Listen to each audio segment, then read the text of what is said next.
Team Deathmatch. Let's do this. Hey YouTube, Team Deathmatch here, and I got Halo Combat Evolved Anniversary. It's such a great game.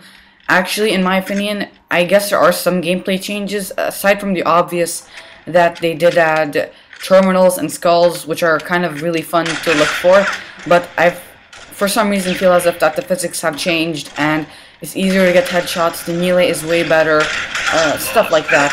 And I've been playing a lot of Combat Evolved Anniversary multiplayer lately. It's really fun. You know, back then, Halo Combat Evolved was such a great game, and that's what I want to talk about. What made it a great game? Well, in general, what does make a great game anyway?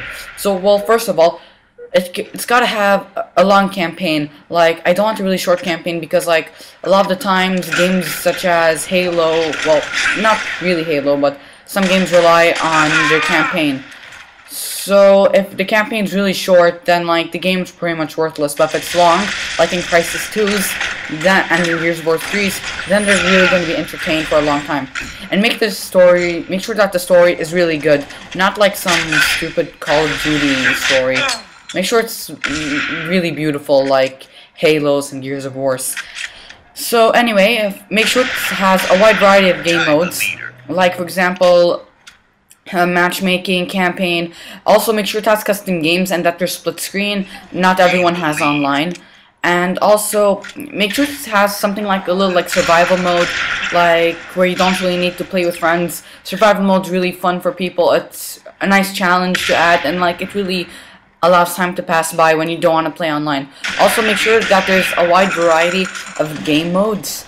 So like, yeah, free-for-all, team deathmatch, assault, capture the flag, territories, stuff like that. Also, make sure that the characters of the video game are memorable, like Master Chief and Mario and Sonic the Hedgehog and Link. And also, make sure that the weapons are balanced out. Don't make it like Call of Duty's weapons, where like everything is like nearly an insta-kill. And also, like, make sure that each weapon has the right amount of recoil. And like, for example, I've noticed in a lot of games you have like the Scar H, the ACR, the M4A1. How are they all different? Like, can't we just do what like Gears of War does and just have like one assault rifle, one pistol, one grenade launcher, things like that? You don't really need much of a variety. Also, make sure you can drive the vehicle. You can drive vehicles, and not like in Call of Duty's. Like, make sure like you can drive the vehicle like you can do in Battlefield. It's realistic, but at the same time, it's really fun. Okay, now you guys are noticing I'm picking on Call of Duty a lot, but like, Call of Duty has a lot of nice qualities. Like, first of all, its campaign's pretty long, and its multiplayer is pretty sweet and all. It's fun to fight Juggernaut, so don't think I'm a COD hater, even though I don't like MW3. MW1 was fine. So anyway, what else can make a great game? Also, in multiplayer, just make sure that the spawning works. In Battlefield, the spawning's a bit bad. Like, I find myself spawning in the middle of the map next to enemies. So, like, try to make sure that when they spawn, they're, like, away from the battlefield as far as possible. So they, like, have some time to, like, get ready and prepare. Not, like, the moment they spawn, they get killed. Also, try having classes. Give like them, like in the case like it's Halo where you don't get to customize your loadout. If they have like classes, it'll give them some variety, and they just don't have to spawn with the same thing over and over again, just like in Battlefields. And also make sure that about spawning, make sure that they're not spawned in choke points, which are like places where they can't get out. Make sure that the spawning locations are fair. Also make sure that the graphics are good, but not to a point where you can't tell what's your enemy and what's not. But if you do plan to have really high graphics for your game, make sure that you can tell the difference between your enemy and like a tree. In Call of Duty, like the enemy blends in. I think this was intentional, but like it's kind of hard for like someone who's used to graphics like Halo. You see, like Halo does have okay realistic graphics, but like the enemies just, you know, they pop out.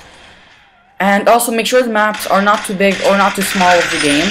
And make sure the game is customizable, like, you know, like on Halo, you can customize gravity, you can customize damage, stuff like that. And also make sure there are like no glitches. Well, like I know it's impossible for a game not to have glitches, but make sure to run betas where people can test out the glitches. Also, make sure there are no reloading glitches if you're making a game like a first-person shooter or third-person shooter, because when your gun runs out of ammo, you have to reload so you can get your clip back.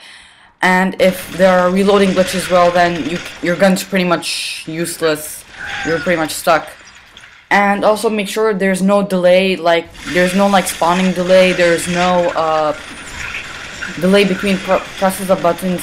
Also make sure your game has a demo mode where like people can just like download the demo, like, and preferably the demo should include like 2 campaign levels, maybe 1 map for multiplayer, and like it will help people decide on whether or not they want to buy the game, and like in case they just like want a certain aspect of the game and really not focusing on map, they can just like download the demo.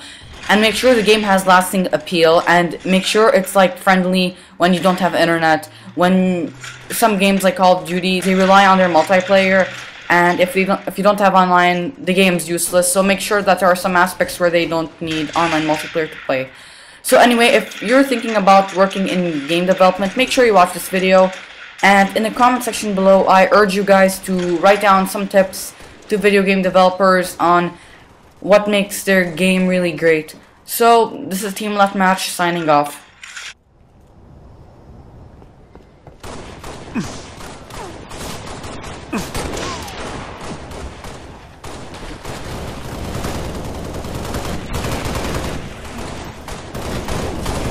Game over.